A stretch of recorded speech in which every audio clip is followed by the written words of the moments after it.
welcome back. Happy Wednesday. I am so glad that you decided to join us for today's video for the last week of school. I'm excited that it's the last week of school, but I'm also really sad because that means that I'm not going to be really your teacher anymore. I'll always be your teacher at heart, but I'm not going to be the one teaching you anymore. So I have very mixed feelings, and I think that those mixed feelings are totally okay. But I wanted to share my feelings with you today, that I am happy, sad, and you can be both at the same time. Today for morning meeting, I just want you to think about all the things that you did this year that you're really proud of.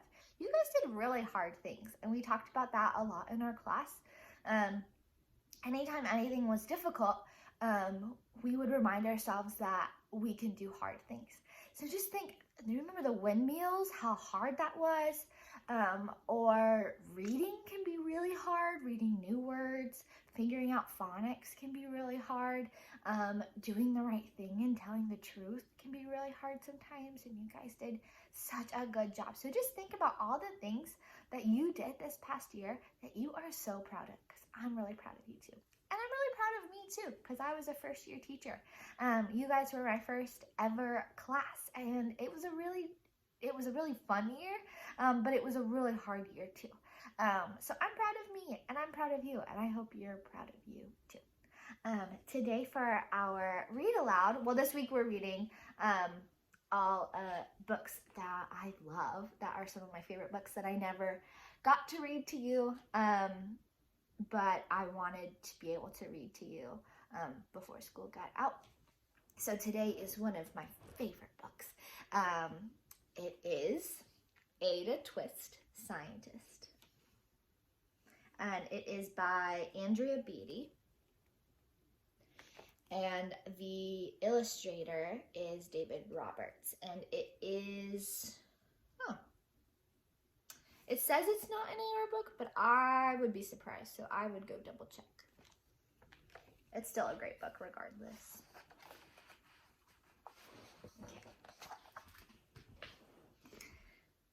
Let's see. Ada Marie said not a word till the day she turned 3.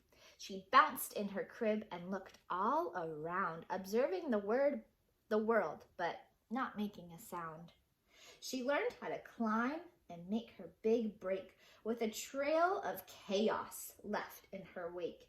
She ran through the day, chasing each sound and sight, and didn't slow down till she conked out at night. Conked out means you fall asleep really quickly. That's Ada Marie. Her parents were frazzled, but tried not to freak as Ada grew bigger and still did not speak.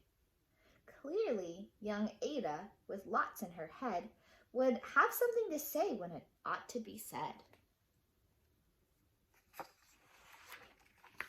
That's just what happened when Ada turned 3. She tore through the house on a fact-finding spree and climbed up the clock just as high as she could.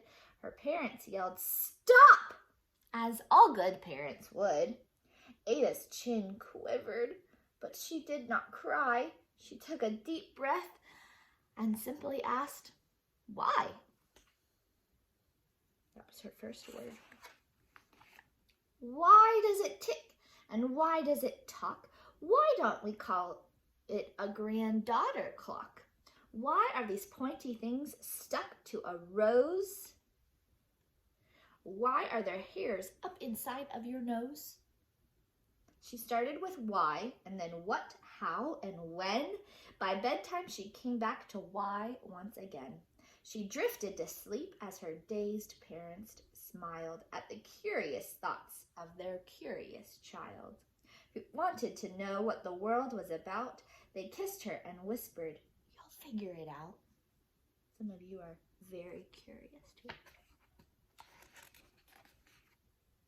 Her parents kept up with their high-flying kid, whose questions and chaos both grew as she did. What is it for? What does it do? How soon is now? How does it? When will it? Will it be the same? Even Miss Greer found her hands were quite full when Ada's young chaos wreaked havoc at school. But this much was clear about Miss Ada Twist. She had all the traits of a great scientist. Great scientists ask lots of questions. Ada was busy that first day of spring testing the sounds that made mockingbirds sing when a horrible stench, that means bad smell, whacked her right in the nose, a pungent aroma that curled up her toes. Zowie, said Ada, which got her thinking, what is the source of this terrible stinking? How does a nose know there is something to smell? And does it still stink if there's no nose to tell? She rattled off questions and tapped on her chin. She'd start at the start, where she ought to begin. A mystery, a riddle, a puzzle, a quest. This was the moment that Ada loved best.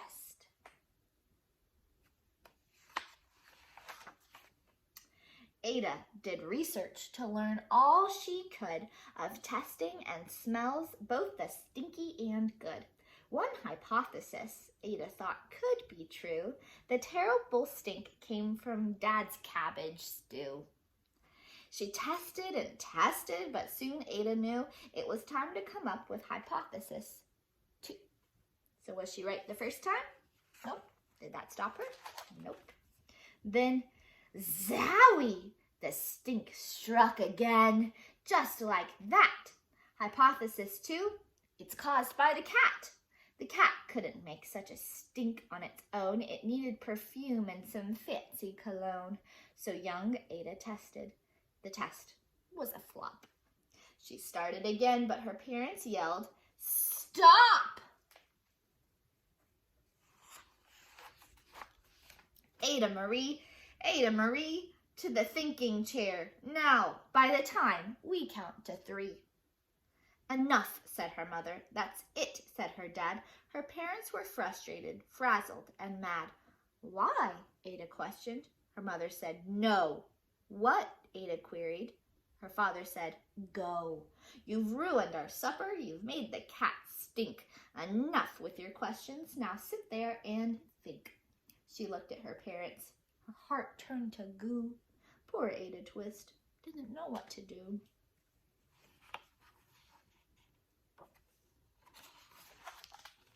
She sat all alone by herself in the hall, and Ada once more could say nothing at all.